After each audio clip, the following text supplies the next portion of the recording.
Très bien, donc je vais commencer dès maintenant, même si tout le monde n'est pas encore là. L'objectif de cette vidéo, ça va être de parler de comment définir son projet professionnel, comment s'auto-évaluer, comment se poser les bonnes questions. C'est une vidéo que je remettrai du coup sur IGTV et j'espère que cette vidéo pourra aider un maximum de monde. Voilà, donc j'ai encore trop d'étudiants malheureusement j'ai encore beaucoup d'étudiants qui nous contactent par messagerie privée, donc en DM sur Instagram, malheureusement, qui n'ont pas un projet professionnel à première vue qui est carré, qui est concis, ils savent pas vraiment ce qu'ils veulent, ils savent pas où ils vont. Parfois, par exemple, ça va être je vais pouvoir le déceler à travers des questions très simples comme quel poste tu vises, quel secteur d'activité, quel type d'entreprise, sur ton CV, quel titre tu as mis. Par exemple, ça peut être ce genre de questions, et à ce genre de questions, du coup, on va avoir différentes réponses. Donc, les personnes qui vont du coup me dire bah écoute, je vise pas un seul poste, je vise plusieurs postes, je vise plusieurs types d'entreprises, je vise plusieurs secteurs. Malheureusement, à ce moment-là, je comprends que ça va être un petit peu compliqué. Et je vais vous expliquer pourquoi. Justement, donc l'objectif de cette vidéo, si j'ai commencé directement du coup quand j'ai lancé le live pour pouvoir la republier sur IGTV derrière et commencer dès le... pas perdre de temps. Donc l'objectif de cette vidéo, comme je l'ai dit, ça va être d'expliquer comment bien définir son projet professionnel. Donc là, moi, je vous explique et je vous partage mes conseils de jeunes diplômés. J'étais encore étudiant il y a quelques mois, donc c'est vraiment pas en tant que professionnel, en tant qu'expert, mais plutôt en tant que personne expérimentée qui vous partage des conseils qui ont marché pour lui. Donc je ne veux pas parler de moi à la troisième personne, mais du coup des conseils des choses qui ont marché pour moi, qui m'ont permis de décrocher des alternances, des stages, des jobs à l'international parfois. Donc voilà, c'est pour ça que je vous partage ces conseils. Qu'est-ce qui m'a permis d'avancer? La première chose, du coup, avant même de commencer à postuler, d'envoyer son CV, des lettres de motivation, etc., de vouloir chercher un job, il faut savoir quel job on va chercher, d'accord? Donc il faut avoir un projet professionnel qui est carré, qui est clair, qui est concis. Donc il faut savoir se poser les bonnes questions. Qu'est-ce que je veux faire? Qu'est-ce que je veux faire comme métier? Dans quel type d'entreprise je vais travailler? Dans quel secteur d'activité? Tout ça, c'est des questions qu'il va falloir se poser. Ça, c'est les grandes lignes, on va dire. Mais dans un premier temps, comme je vous les ai dit, on va parler de comment bien s'auto-évaluer. Et c'est super important de savoir s'auto-évaluer. Donc, malheureusement, c'est sous-coté, sous-estimé. On sous-estime l'auto-évaluation. L'auto-évaluation, pourtant, elle va vous faire gagner énormément de temps. Elle va vous faire gagner énormément de temps maintenant et après, en fait, dans le processus de recrutement. Donc, l'auto-évaluation, c'est super important. Pourquoi? Parce que ça va vous permettre d'identifier vos points forts, vos points faibles, donc vos faiblesses, vos axes d'amélioration plutôt. Ça va vous permettre d'identifier vos forces, ça va vous permettre de prendre du recul sur votre situation, ça va vous permettre de gagner en confiance, ça va vous permettre de vous améliorer, etc. Donc ça va vous permettre énormément de choses. Et c'est super important de savoir s'auto-évaluer et de faire un bilan de ses compétences. Moi j'aime bien dire, c'est important de faire, vous savez par exemple quand on fait une étude de marché pour une entreprise ou quand on veut lancer un business par exemple, on peut être amené à faire un SWOT. Donc un SWOT tout simplement, pour ceux qui ne savent pas ce que c'est évaluer en fait les forces, les faiblesses, les opportunités et les menaces. Donc moi en fait j'aime bien reprendre cet exemple-là et le transmettre du coup, comment dire, le transférer plutôt dans la recherche d'emploi. Bonjour à ceux qui viennent d'arriver. Donc le retransmettre dans la recherche d'emploi et ça va vous permettre en fait d'identifier vos forces, vos faiblesses. Donc en fait là, ça va être vous à la place de l'entreprise, à la place du marché qu'on va évaluer. Là, c'est vous, c'est votre projet professionnel. Donc le fait de s'auto-évaluer, ça va vous permettre d'identifier vos forces, vos faiblesses, les opportunités et les menaces, entre guillemets. Pour vous, ça va pas vraiment être des menaces, mais ça va plutôt être des axes d'amélioration, encore une fois, des choses que vous pouvez anticiper. D'accord? Donc c'est super important de savoir se poser les bonnes questions. D'accord? Donc l'auto-évaluation va vous permettre de gagner énormément de temps, comme je l'ai dit. Ça va vous permettre du coup de vraiment prendre confiance en soi, parce que c'est important, l'estime de soi. Ça pareil, ça c'est quelque chose qui est super sous-estimé. L'estime de soi, c'est super important. Quelqu'un qui arrive... Déjà, un candidat qui arrive avec un projet professionnel qui est carré, qui sait où il va, qui sait ce qu'il veut, ça se ressent. Ça se ressent dans sa manière de dire bonjour, ça se ressent dans sa manière d'entrer dans une pièce, ça se ressent dans sa manière d'aborder un recruteur, ça se ressent dans la manière de rédiger son CV, de sa lettre de motivation, dans la manière de préparer son entretien, etc. J'ai toujours tendance à dire que la grande majorité des recruteurs, ils vont savoir s'ils vont vous recruter dès les premières secondes. Dans la manière dont vous allez dire bonjour, la manière dont vous allez vous adresser à eux, ils vont direct savoir si vous êtes quelqu'un de déterminé, de motivé, si votre projet professionnel est carré, etc. Donc c'est pour ça que c'est super important de préparer en amont ses candidatures et son projet professionnel. D'accord? Donc comment bien définir son projet professionnel? Ça commence par une auto-évaluation. Faire une auto-évaluation, faire un bilan. N'hésitez pas à faire soit un nouveau document sur l'ordi, soit dans vos notes, soit prendre une feuille blanche, tout simplement si vous êtes encore à l'ancienne, et, euh, et d'écrire noir sur blanc en fait vos forces, vos faiblesses, les opportunités et les menaces. Donc faites un bilan de vos compétences. Qu'est-ce que vous savez faire, qu'est-ce que vous savez moins bien faire, et on va en parler, ça va être dans la deuxième partie, donc se poser les bonnes questions. D'accord?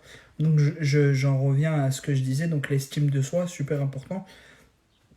C'est important de ne pas sous-estimer ses compétences, ses capacités. C'est important de ne pas les surestimer, bien sûr. Les excès, c'est jamais bon de toute façon. Donc on ne sous-estime pas, on ne surestime pas. On prend juste les choses à leur juste valeur. Donc on sait qu'on est capable de faire ça. Déjà, il faut avoir confiance en soi, c'est important.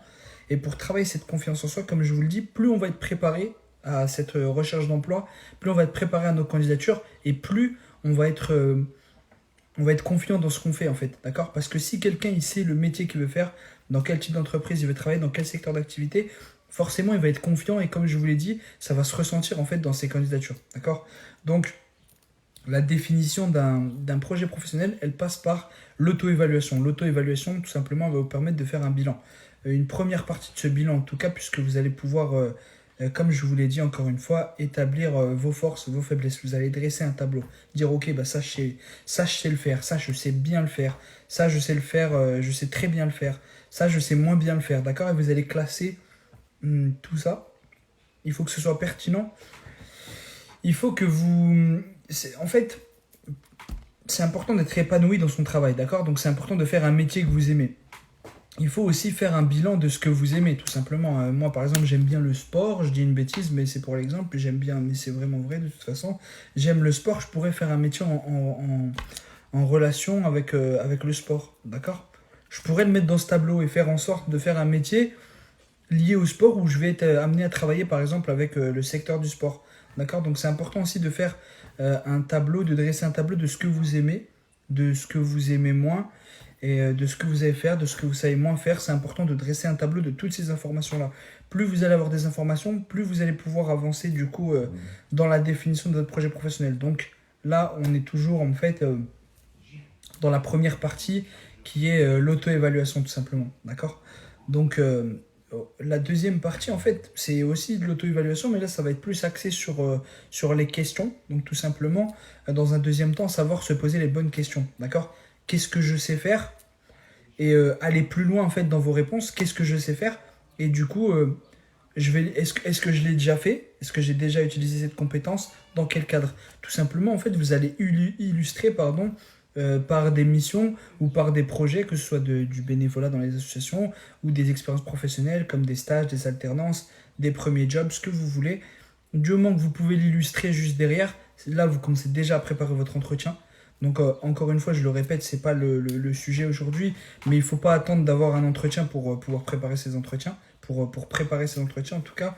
Un entretien, ça se prépare bien avant, puisqu'il y a énormément de choses à préparer en amont, comme le pitch de présentation, savoir se présenter de manière correcte. Il y a énormément de choses, d'accord? Donc là, on est plutôt sur la deuxième partie de la définition du projet professionnel, donc savoir se poser les bonnes questions de manière développée. Donc, qu'est-ce que je sais faire et quand est-ce que je l'ai fait, quand est-ce que j'ai eu à le faire. Et c'est important de mettre par exemple des données chiffrées, pourquoi pas. Qu'est-ce que sur une mission, je vais prendre un exemple précis. Je sais faire de la prospection, d'accord? Quel type de prospection? Déjà, je peux détailler du cold mailing, du cold phoning, ça peut être autre chose. Euh, J'en ai fait, et sur cette mission, par exemple, j'ai travaillé chez telle entreprise, donc j'en ai fait dans tel cadre, c'était un stage dans telle entreprise, et quel pourcentage ça représentait sur tout mon travail. Ok? Par exemple, ça représentait 80% de mon travail. 80% de mes missions étaient de la prospection. D'accord? C'est important de savoir aussi d'être capable de quantifier en fait à combien de pourcents, par exemple, on a utilisé une compétence sur une mission. D'accord? Donc voilà, ça c'était par exemple un premier exemple pour une question. Deuxième type de question qu'on peut se poser, c'est quelles sont selon toi les limites qui font que qui t'empêchent en fait tout simplement de décrocher un job. D'accord? Quelles sont les limites qui t'empêchent aujourd'hui de décrocher un job? Ça va être vraiment rentrer dans le vif du sujet au niveau des axes d'amélioration. D'accord? Bah, j'ai du mal à avoir confiance en moi, j'ai du mal à ci, à ça. Et là, vous allez pouvoir identifier vos points faibles, mais vraiment de manière profonde. Et vous allez pouvoir du coup anticiper pardon, et remédier. Et du coup, mieux préparer vos entretiens. Par exemple, si c'est une question de confiance en soi, ce qui arrive beaucoup, c'est vraiment la clé pour avoir confiance en soi, c'est vraiment une bonne préparation, une bonne définition de son projet professionnel. Donc, surtout la première partie, là, l'auto-évaluation, comme je vous ai dit tout à l'heure. Donc, super important de faire vraiment une auto-évaluation approfondie. Noter noir sur blanc, je vous l'ai dit, ça permet de mieux visualiser. Vous allez pouvoir rajouter des choses, supprimer des choses. Personnellement, quand j'écris, moi, ça me permet de. Mais c'est une généralité en vrai. Ça permet vraiment de mieux visualiser les choses. Donc, n'hésitez pas à vous faire une auto-évaluation noir sur blanc. D'accord? N'hésitez pas à dire quelles sont mes forces, quelles sont mes faiblesses. Je me répète. J'ai dit tout à l'heure, mais parce qu'il y a pas mal de monde qui arrivait. Donc, voilà. Donc, ça, c'est le deuxième type de question qu'on pourrait se poser éventuellement. Donc, quelles sont selon toi les limites qui t'empêchent de décrocher un job aujourd'hui? Ok? Et de cette manière, vous allez pouvoir du coup plus facilement remédier à ce problème et mieux vous préparer. En tout cas, c'est important d'avoir un projet professionnel qui est clair, encore une fois, je me répète, qui est précis, vous savez ce que vous voulez. Donc, c'est important de, de définir un poste. D'accord? Vous allez toujours viser un poste plus qu'un autre. D'accord? Je prends un exemple assistant marketing. Ok, je sais que j'ai envie d'être assistant marketing. On le note. D'accord? Un poste. Ça, c'est la première des choses. On note le poste qu'on souhaite, qu'on vise vraiment. Après, il peut y avoir éventuellement un deuxième poste de secours. Mais moi, j'ai un petit peu du mal avec ça et je vais vous expliquer pourquoi. Tout simplement, généralement, quand on a un plan B ou quand on a un deuxième choix, on va pas mettre toute son énergie sur le plan A parce qu'on va se dire bah c'est pas grave, au pire si je loupe, si j'arrive pas à trouver un poste d'assistant marketing, bah j'ai mon plan B. Et du coup, ça va biaiser en fait l'énergie que vous allez mettre dans ce plan A. D'accord? Si vous avez un seul plan, vous dites ok, moi je veux faire assistant marketing et rien d'autre, je sais que c'est ce que j'aime, c'est un poste qui pourrait me correspondre. J'en suis sûr et certain, dans les prochains mois, les prochaines années, j'aimerais évoluer sur ce poste-là. Donc, c'est clairement ce que je veux. D'accord? Là, on est déterminé, on sait qu'on va se donner à 4000%. C'est pour ça que moi, je conseille quand même d'avoir toujours un seul poste et de se donner à fond, en fait, finalement. Parce que de cette manière-là, vous allez, ça peut être un booster, en fait, de motivation. Vous allez dire, ok, ben, j'ai pas le choix, je sais que je veux faire ce poste-là, je sais que je veux atteindre cet objectif-là et je vais y arriver, je vais tout mettre en œuvre pour y arriver en tout cas. Quelqu'un de motivé, de déterminé, de patient, de persévérant, il y arrivera, croyez-moi. Donc c'est pour ça que donc les choses, la première des choses, ça va être le poste. Quel poste vous visez, d'accord? Ensuite, ça va être quel type d'entreprise, quel type de structure, ok? Quel type de structure? Est-ce que je souhaiterais plutôt travailler dans une start-up? Est-ce que je souhaiterais plutôt travailler dans une PME ou un grand groupe? D'accord, un grand groupe peut-être à l'international. Donc ça, c'est important. C'est la deuxième des choses. La première des choses, je le répète, c'était quel poste je vise, quel métier je veux faire tout simplement. Donc on vise un seul poste. Quel type d'entreprise? Encore une fois, c'est important de ne cibler qu'un type d'entreprise. En fait, vous pouvez avoir plusieurs projets professionnels en même temps. Mais par contre, sur un projet, on met un poste, un type d'entreprise et un secteur d'activité. D'accord? Quel poste je veux faire? Ok, assistant marketing, plutôt dans une start-up. D'accord? Ça, c'est mon type de structure. Donc, soit start-up, soit PME, soit grand groupe. Ça peut être d'autres choses. C'est juste pour vous donner l'exemple. Donc, assistant marketing dans une start-up et quel secteur d'activité? Par exemple, je dis une bêtise, dans l'agroalimentaire. Allez, je prends ce secteur d'activité. Donc, je vais être assistant marketing dans une start-up qui bosse dans l'agroalimentaire. Donc, je vais choisir un métier, je vais choisir une structure d'entreprise et un secteur d'activité. Ça, c'est mon projet professionnel numéro un à la limite. D'accord? Et je vais pouvoir définir une stratégie en fonction de, ce, de ce projet professionnel. Mais on va toujours se concentrer sur un seul projet professionnel, c'est toujours mieux. Mais je vous dis, quitte à avoir un deuxième job en tête, même si je le déconseille, autant en voir carrément un deuxième projet professionnel. Se dire, ok, ben c'est soit ça, avec un type de structure et un secteur d'activité, soit bah, du coup tout un autre métier dans un autre type de structure ou le même et dans un autre secteur d'activité ou le même secteur, ça dépend de vous, d'accord? Mais votre stratégie, ce que je veux vous dire, là c'est beaucoup, je rentre un peu plus dans le détail, mais votre stratégie que vous allez définir derrière, elle va être différente en fait. Je vous explique, vous n'allez pas avoir la même, par exemple il faut aussi un type de contrat visé, mais ça pour moi c'est tellement c'est tellement normal que je ne l'ai pas dit. D'accord? Par exemple, on va dire on est dans le cadre d'une alternance. C'est ce qui est le plus courant en ce moment. Donc pour une alternance, par exemple, je me dis, ok, ben moi je vise un poste d'assistant marketing dans une startup, dans le secteur de l'agroalimentaire. Je vais définir une stratégie. Ça ne va pas être la même que si je vise, par exemple, pour un job étudiant et que je vais être équipier polyvalent chez McDo dans la restauration rapide. D'accord? Ça va pas être la même stratégie que vous allez adapter que si par exemple vous cherchez une alternance. Même s'il y a beaucoup de choses qui vont ressembler, il y a beaucoup de choses qui vont rester les mêmes. Dans le CV par exemple, dans les grandes lignes, ça va rester le même la lettre de motivation, mais en vrai, il faut adapter. Comme je vous l'ai toujours dit, je le répète parce que c'est jamais une fois de trop. Donc pour réussir vraiment à décrocher un job, en vrai finalement, il faut savoir cibler et personnaliser ses candidatures. Un CV égale une candidature. Une lettre de motivation égale une candidature. Vous n'allez pas faire un CV, une lettre et vous l'envoyer à 100 entreprises. Ça sert à rien. Là, vous jouez la quantité. Vaut mieux jouer la qualité. Je préfère envoyer un CV que j'ai travaillé pour une entreprise et je vais faire comme ça pour deux trois entreprises et au moins je suis sûr derrière, je vais décrocher un entretien et il y a moyen que je décroche un job plutôt que d'en envoyer 100 et j'ai pas de retour. Après, je dis ouais, j'arrive pas à trouver un job. Donc c'est pour ça que j'ai toujours dit la clé, c'est les candidatures spontanées et les candidatures personnalisées. Tout simplement, une candidature spontanée personnalisée. Donc un CV personnalisé, une lettre de motivation personnalisée et une approche personnalisée quand vous allez aborder les recruteurs sur les réseaux par exemple. D'accord? Donc on s'est perdu, j'en étais du coup, voilà, la définition, du coup, définir un poste visé, définir un type de structure et définir un secteur d'activité. Ok?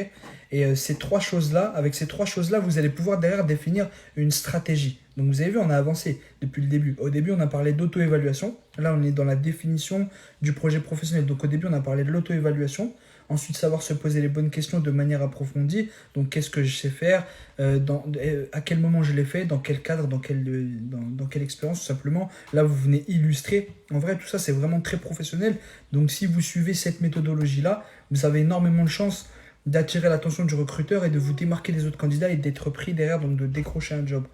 Ok, parce que là, je vous donne vraiment des méthodologies qui sont assez professionnelles et qui vont montrer que vous avez une certaine maturité professionnelle, du recul. Et j'allais vous dire quelque chose à prendre en compte dans votre stratégie juste après. Donc je vous disais, définir un poste visé, définir un type de structure et définir un secteur d'activité. Ça va vous permettre de définir une stratégie derrière, d'accord, pour ces choses-là. Dans votre stratégie, quand vous allez faire un bilan là, dans l'auto-évaluation, dans la définition de votre projet professionnel, que vous allez faire un bilan de vos forces, vos faiblesses, donc les opportunités, les menaces aussi, et ben, il va falloir prendre en compte votre personnalité. Demain, si une entreprise elle décide de vous recruter, je l'ai déjà dit plusieurs fois aussi, mais encore une fois, ça ne sera pas une fois de trop. Demain, une entreprise, si elle décide de vous recruter, c'est pas parce que vous avez 20 ans d'expérience.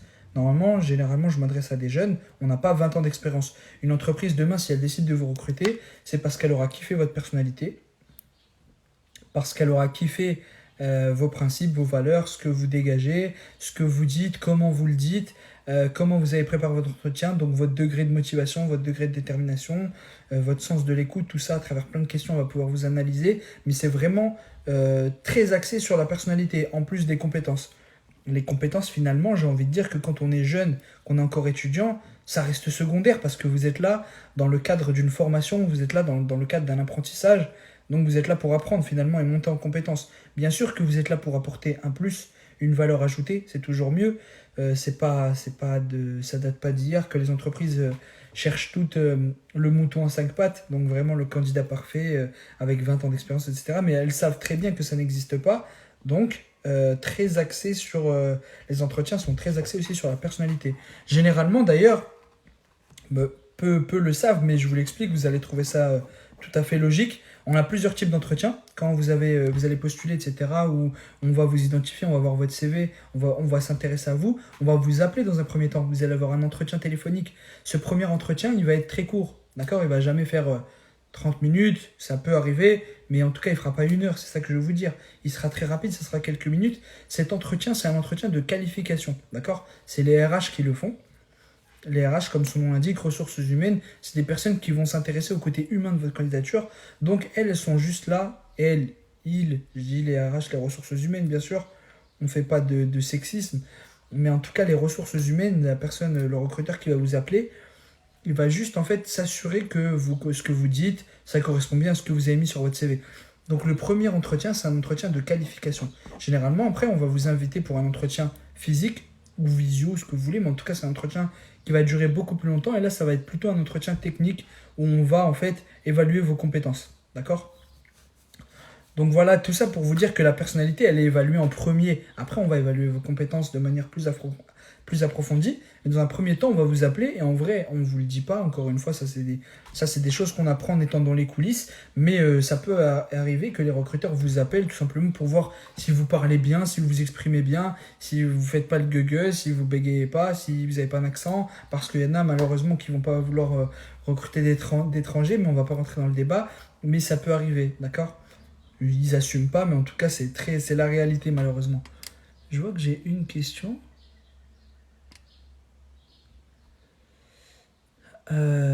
Ok. D'accord. Avec un métier ou toutes mes expériences. Ouais, en fait, il y a plusieurs. Je referai, Nadir, je sais pas si t'es encore là, mais je referai une vidéo sur le CV personnalisé. Il y a plusieurs méthodes de le faire. Mais généralement, on va dire, là je te donne une réponse très approximative. Si par exemple tu vises un poste de commercial, tu vas faire un CV commercial, oui, tu vas essayer de mettre en avant un maximum tes compétences commerciales et tes expériences qui sont en lien avec le business. Plus tu vas en avoir, en fait, dans les expériences sur un CV, moi, mon conseil, c'est de trier et prioriser les expériences. D'accord? Il faut que ce soit pertinent par rapport au poste que tu vises. Si par exemple tu as beaucoup d'expérience en tant que commercial mais que tu as fait un peu les vendanges et des trucs comme ça, tu peux les mettre mais ne t'attarde pas dessus et tu peux aussi ne pas les mettre et en parler lors de l'entretien pour montrer que tu as un profil très polyvalent, que tu as toujours été travailleur, que tu as fait plein de choses, que tu aimes le challenge et que tu as essayé différentes choses. Là on rentre dans la préparation de l'entretien, je ferai une vidéo dédiée à ce sujet. Là je voulais vraiment parler aujourd'hui de la définition du projet professionnel. Et là, on est carrément rentré dans la stratégie. Mais c'est important. Je vais terminer. Je ferai d'autres vidéos, du coup, si vous le souhaitez, sur d'autres thématiques aussi importantes. Là, je voulais vraiment faire les bases. Définir son projet professionnel. Donc, on a dit s'auto-évaluer. Ensuite, se poser les bonnes questions et illustrer un petit peu, du coup, vos compétences. Ensuite, on a dit, du coup, viser un poste, un type de structure, un secteur d'activité. Ça va vous permettre de définir votre stratégie. Et dans votre stratégie, en fait, vous allez pouvoir définir des objectifs, d'accord? C'est important, parce que là, vous aurez défini votre cible. Donc là, vous allez définir des objectifs, et ensuite, vous allez définir des actions que vous allez mettre en place pour atteindre ces objectifs, d'accord? Donc on définit les objectifs, et ensuite, on définit les actions qu'on met en place pour atteindre ces objectifs. Par exemple, ok, j'aimerais envoyer... Là, c'est dans une stratégie de candidature. J'aimerais envoyer 20 candidatures spontanées cette semaine. D'accord? Je dis une bêtise, hein, c'est pas du tout un chiffre à garder en tête. C'est juste pour un exemple. J'aimerais donc envoyer 20 candidatures cette semaine. Pour ce faire, je vais créer un tableau. Ça, c'est une action, par exemple. Créer un tableau déjà. Ensuite, ce tableau, je vais pouvoir faire du sourcing. Le sourcing, c'est quoi? Ça veut dire que je vais pouvoir...